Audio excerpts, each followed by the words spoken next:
Hey, good afternoon, everyone. Welcome to another episode of the Script Note Show with your host, Matt Tillman here.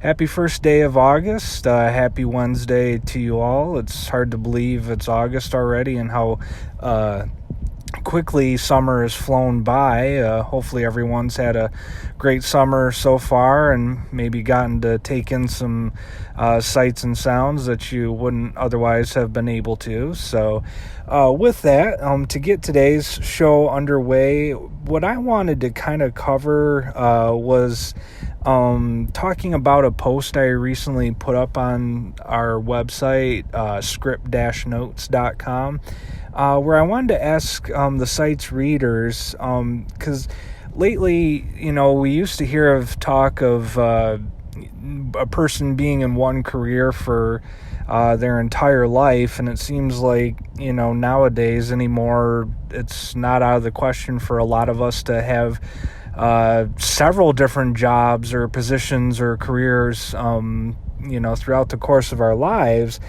And so it kind of got me to thinking, there's a pretty great personal finance newsletter out there by a guy by the name of Jonathan Pond called Ponderings. And he kind of proposed into it, at some point in our lives, in our careers, how many of us have really kind of checked in with ourselves? Are we really doing what we want to do or what we're feeling called to do?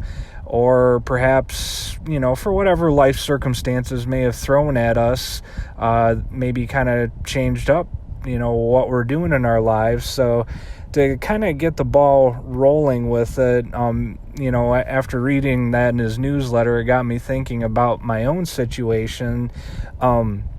I had initially graduated with a Bachelor of the Arts in theater, and so, I'm definitely thankful for what the degree offered me and continues to this day, but at the time, I had been working for a pretty major retail company in a position that was related to the business, but not, totally entirely, and as time went on, I kind of realized, well, if I'm going to be here for a while, I should probably go about obtaining some more business education. So, and that way, if I wanted to kind of move up within the company, so I wound up selecting accounting, which in the business world kind of has a knack for being known as the language of business. So I would then eventually go on to pursue a subsequent Bachelor of Science in accounting. So theater accounting, as you might imagine, has kind of, as I've gone through different interviews throughout my career so far, is kind of, we might say raise some eyebrows, but, so a lot of times they'll ask me, so going from theater to accounting, what led you to that? So what I wanted to ask is for listeners out there, or as well as readers of the site, have you been there? Did you make a switch from what you originally pursued to something entirely different? So, whatever degree you went to school for, is it what you're doing now? Or even perhaps if you when you graduated high school, are you working in a position that you ever thought you'd be doing? So just kind of curious to see if, other people have maybe gone through the same thing, but going back to that originally, usually what I would reply to in those interviews was, well, theater taught me how to be comfortable in front of others and how to communicate on a better basis, both verbally and non-verbally, and has also taught me how to collaborate and be a better team member. And I've often always thought that in theater, everyone is a spoke on the wheel of the production, from the lead actors to the director to the stage manager, to the rest of the crew. And with that, without them, the wheel can't turn. And so I think the same is also true within business. We all serve different roles within an organization, regardless of our title. And, so to that, I owe my degree in theater everything, honestly. So with that, it's not to say I don't miss being out on the stage and still hope to get back into it when life allows. But on the flip side of that, it has allowed me to also continue to kind of, further my creative endeavors, such as our site, Script Notes, or as well as this very related podcast with the Script Note Show, and then also deciding to launch a new podcast called Anchored in Love. Check for that on Anchor, on the Anchor app, as well as any of the other podcast apps out there. We released our first episode this weekend, so make sure you check that out. Definitely appreciate it. In that one, we help others with their relationships, going through, especially if they're going through long distance relationships like we did, and just talk about life in general. So, all that together kind of gets me back to the original premise of the show and the site, of that being Script Notes. We all have a role to play in life, and while we might feel like we always have to follow the same script, that I always felt like I always had to go be an accountant or go be in marketing or whatnot. Don't be afraid to kind of open your mind and your hearts to whatever your true calling is. Granted, whatever position you're in now, perhaps that is your day job that helps put food on the table and a roof over your heads. Nothing wrong with that. Just wanted to kind of give hope out there that, just don't, always remain curious. Don't ever be afraid to kind of open yourself up to other endeavors or things you might even want to do on the side. Do what makes you happy. So with that, just wanted to kind of throw that out there.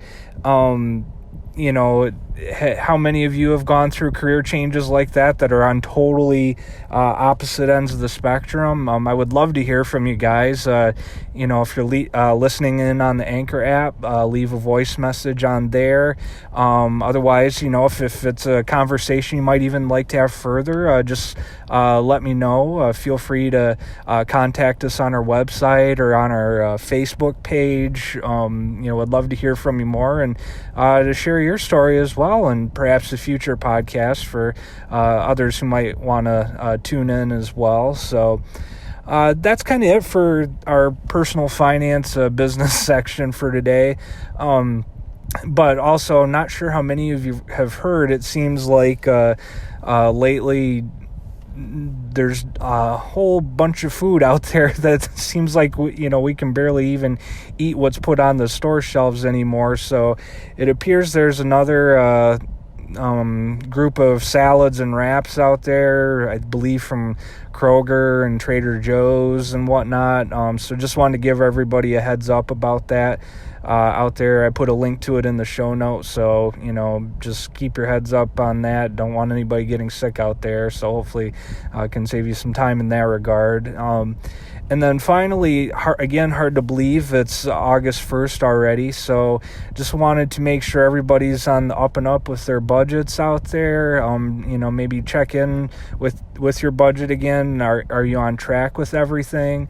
If not, again, I would like to put in a plug for the budgeting software that we use called You Need a Budget. Put a link to that in the show notes as well. What I like most about it is it helps you to budget the money you already have and assign it to those different categories within your respective budget, and it doesn't make you feel guilty on whatever categories you spend money on, as long as it is helping you get to your goals and your true priorities that are relative to your life and your household. So, and then as time goes on, it allows you to roll with the punches and give every dollar a job. And then eventually you get to the spot where you age your money, hopefully at least 30 days. So that way you're no longer living paycheck to paycheck, and any money you make that month is already good to go for the next month. So if you guys ever have any questions on that, I'd love to talk to you more about it. So definitely reach out to us there. And then finally, a couple other plugs for the site. I put a post out for ship.com. I don't know if I think a lot of it's located in the Midwest. It's a grocery delivery where get groceries sent to your house. Here in Michigan, it's mainly through the Meijer chain, but I believe Target actually bought the company recently. So, if you're a huge Target fan, make sure you check them out. We've actually used the service quite a bit ourselves. It can definitely come in handy during those Midwest winter months, when don't exactly want to venture outside of the house. So they're running a deal right now where you can get, I believe it's your first 2 weeks free, and then also $15 off your first order. So make sure you check that out. And then another site we're also very fond of is Acorns.